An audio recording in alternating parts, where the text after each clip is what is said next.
వానకాలం తినదు. యాది బుద్ధి పెడితే అది తినేదే, యాది కనపడితే అది తినేది, ఎత్తి పెడితే అట్లా చేసేది.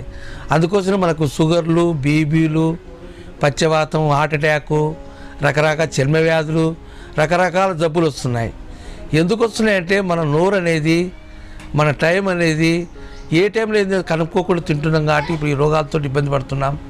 పూర్వకాలం నాడు ఆకులు మూలికల చెట్లతోటి కరెక్ట్ టైంకి భోంచేసుకొని 6 గంటలకు పొద్దున 6 గంటలకి తినేవాళ్ళు, సాయంత్రం 6 గంటలకి తినేవాళ్ళు.